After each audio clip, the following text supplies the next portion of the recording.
านน้ำมันเชื้อเพลิงในฐานะบ้านพี่เมืองน้องแต่การช่วยเหลือผลประโยชน์อย่างมหาศาลแม่นบ่อ้ายครับผมครับผม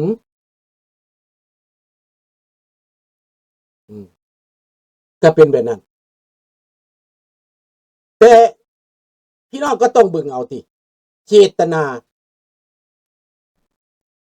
ผลประโยชน์บังตาการเมืองนโยบายยุทธบายกลอุบาย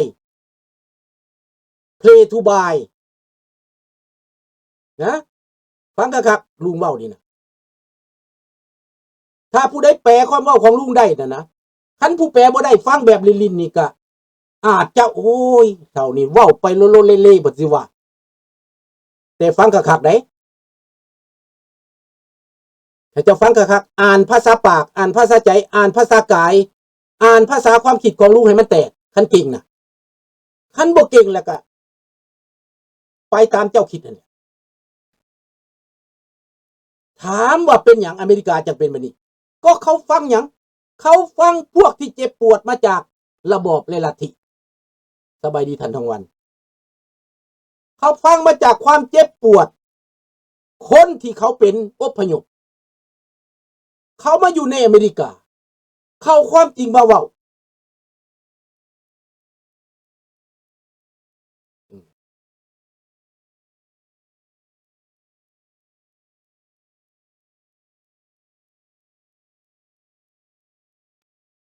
ดังนั้นพี่น้องในตอนนี้ความจริงมันบ่หนีความจริงดอกสัจจังเวอมตะวาจาพี่น้องเจ้าสิเต้นขึ้นท้องฟ้าปฏิเสธหยังก็บ่ได้คันความจริงนะเจ้าสิมุดลงดินเป็นนั่นแม่น้ำธรณีก็บ่ได้ถึงข่าวแล้วถึงข่าวความจริงปรากฏถึงความสัจธรรมปรากฏนี่ดังนั้นพี่น้องต้องเตรียมใจไว้และวิธีต่อสู้ให้เจ้าเบิ่งอิหร่านคนอิหร่านในอเมริกาเขาดีใจคนอิหร่านในทั่วโลกในแคนาดาในอเมริกาในยุโรปดีใจเบิดที่พวกโมล่าตายแทนที่เขาสิห้องสิให้ลาวแดงตายแบบนั้นถามว่าอพยพลาวนอกสิมีจักคนห้องให้นำบักทองรุ่นตายไปสิมีจักคนให้นำข้าพเจ้าว่าคือสิบ่มีจักคนแม้แต่พวกมันอยากให้นำมันก็บ่กล้ามันอายลาวลิงก็บ่กล้าให้นำบักทองรุ่นตายไปนี่นะเสื้อโลดเพราะบักลาวลิงมันอยากได้ประโยชน์ซื่อๆมันอยากมีหน้าซื่อๆมันอยากเป็นใหญ่ซื่อๆความอยากของมันเฮ็ดให้มันเดินทางผิดเฮ็ดให้มันบ่มีศีลธรรม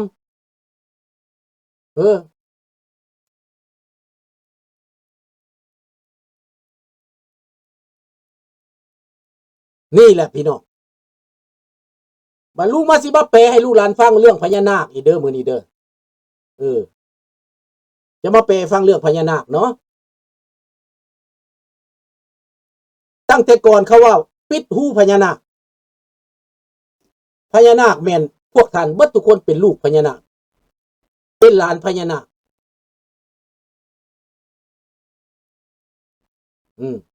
ลูกหลานพญานาคแม่นคนลาวคนไทยเฮานี่แหละใช่ไหมมีใครบ้างแถวภาคอีสานที่ว่าบ่แม่นลูกหลานพญานาคเห็นพญานาคนี่บังไฟดอกพญานาคขึ้นนี่ทู้นบมือมัดเป็นบ่ให้หันใจแงงให้นบมือให้อธิษฐานแม่นบ่เพราะว่าเพิ่นปิดหูพญานาคไว้โดนแล้วอยู่ดอนสะโนดเพิ่นปิดไว้อยู่ท่านหลวงนั่นแหละเพิ่นปิดหูพญานาคไว้อันนั้นโบราณเว้า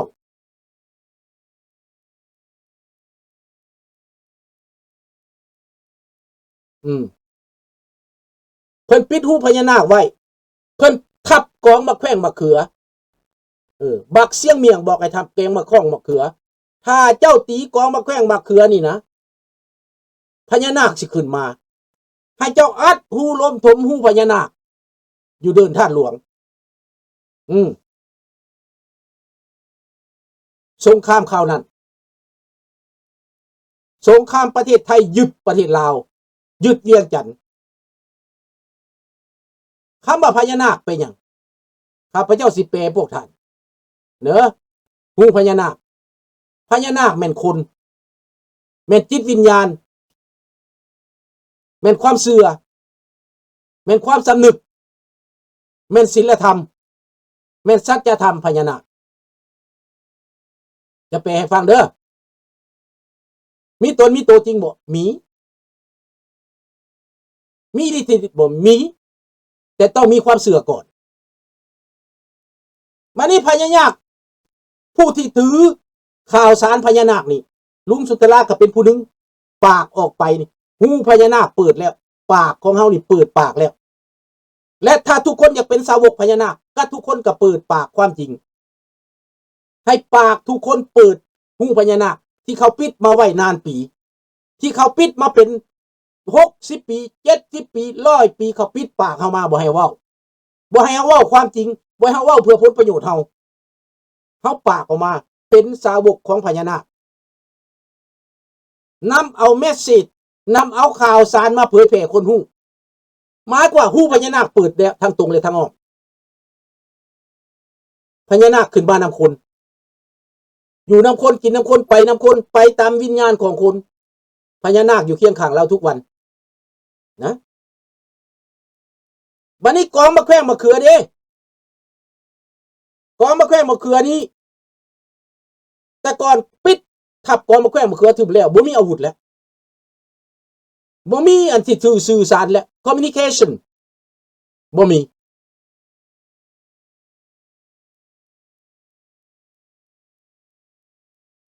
แม่นแล้วอันนั้นเขาห้องว่านิมิตหรือว่าเฮ็ดให้สถิตให้เห็นในตาเป็นปั้นรูปขึ้นมา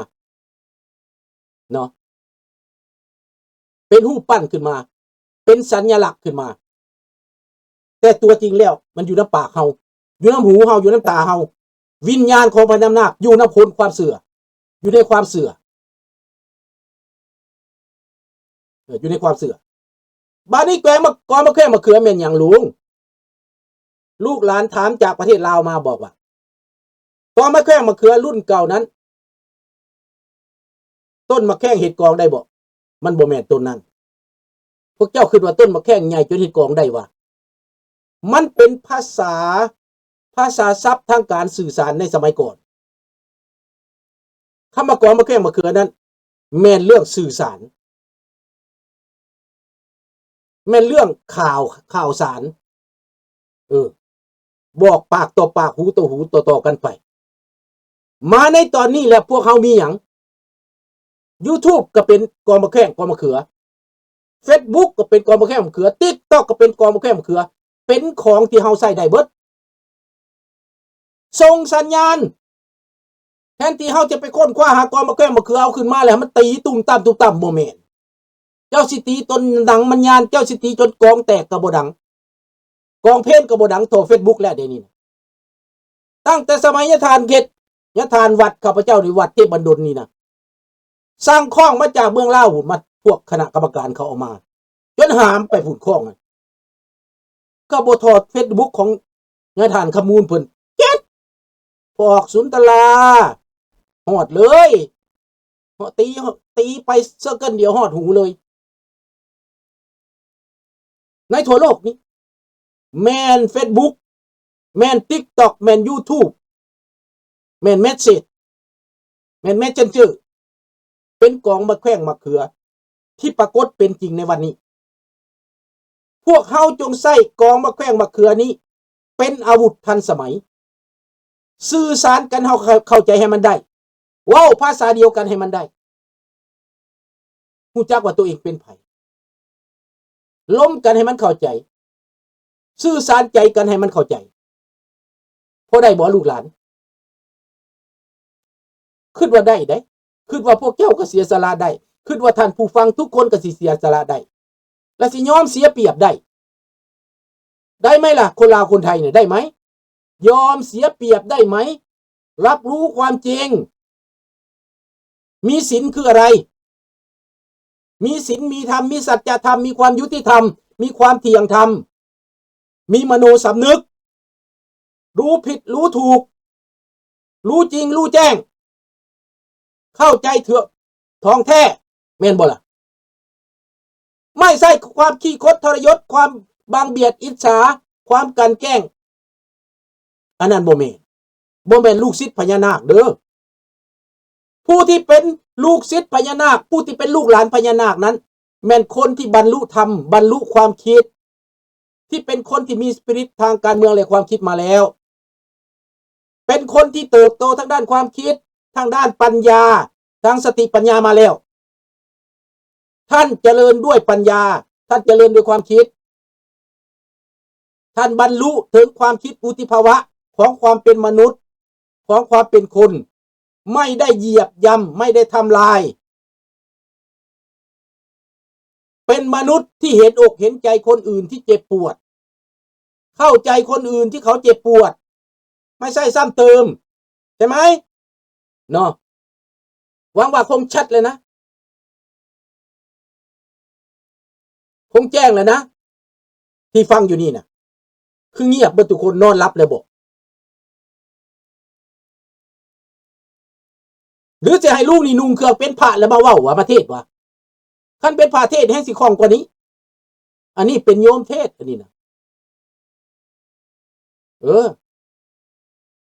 นะลูกหลานบอกว่าในต่างประเทศหนีไปประเทศที่เขาเจริญแล้วหนีไปอยู่ในสหรัฐอเมริกาแคนาดาฝรั่งเศสล้วนแล้วจะเป็นประเทศที่พัฒนาลูกหลานก็ได้รับความพัฒนาได้รับการศึกษาตนเองพัฒนาไหมล่ะได้พัฒนาบ่ล่ะยอมรับความจริงบ่ล่ะคงมากยังสิเป็นลาวลิงยังสิเป็นลาวคางยังสิกลับคืนไปสนับสนุนโจรอยู่แม่นอันใดอันนี้น่ะคันว่าเรื่องวัดกับพิษว่าเรื่องบาปกับพิษว่าเรื่องบุญกับพิษบ่ได้พัฒนายังบ่ฮู้จักว่าตัวเองเป็นหยังบ่จักว่าตัวเองเป็นไผแม่นบ่อามิโก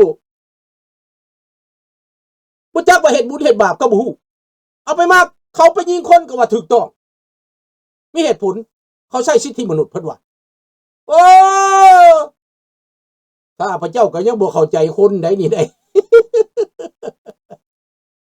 บ่เข้าใจได้เป็นแบบนี้ได้ดังนั้นต้องพัฒนาตนเองรับรู้ความเป็นจริงเอาความจริงมาเว้าถ้าผู้ใดมีความจริงน่ะถามว่าลุงสิยอมรับบ่ครับแน่นอนลุงเป็นคนที่มี flexible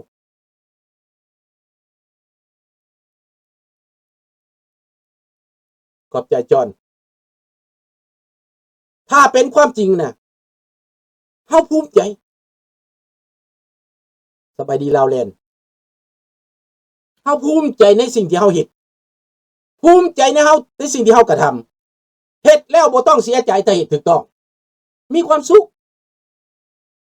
ข้าพเจ้ามีความสุขทุกๆวันทุกๆนาทีอยู่กับความสุขอยู่กับความพอใจที่ได้เฮ็ดในสิ่งถูกต้องได้เว้าในสิ่งมันถูกต้องสื่อสารในสิ่งที่มันถูกต้องกองมะแขว้งมะเขือนี่ต้องตีให้มันดังหรือว่าพวกเจ้ายังสิไปซ่อหากองมะแขว้งมะเขืออยู่วะสิไปขุดอยู่พื้นดินพุ่นว่ามันดอกหมดแล้วเอาไปเสื่องไว้ใต้ดินก็ดอกหมดแล้วฝังไว้น่ะกองยังกระยาแล้วที่เป็นไม้เป็นเล็กเป็นทองก็เปื่อยหมดแล้วมันดอกคันบ่เปื่อยก็สิมีแต่คำมันแหละเขาฝังไว้ใต้ดินโบราณฝังไว้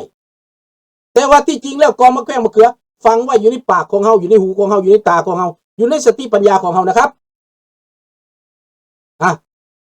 มีใครตั้งคำถามบ่สุดท้ายมีใครถามบ่ถามสิ่งใดอยากให้ตอบนะถ้าบ่ถามก็จะบ่ได้เว้าได้ให้ถามขึ้นมาให้เวลา2 นาทีเขียนถามขึ้นมาอยากให้เว้าหยังอยากให้ชี้แจงหยังและคนลาวนี้การต่อสู้ของคนลาวนี้ในการรอถามคำตอบนี่นะคำถามนี่นะทุกคนต้องอยู่นิ่งต้องเป็นลูกพระพุทธพระธรรมพระสงฆ์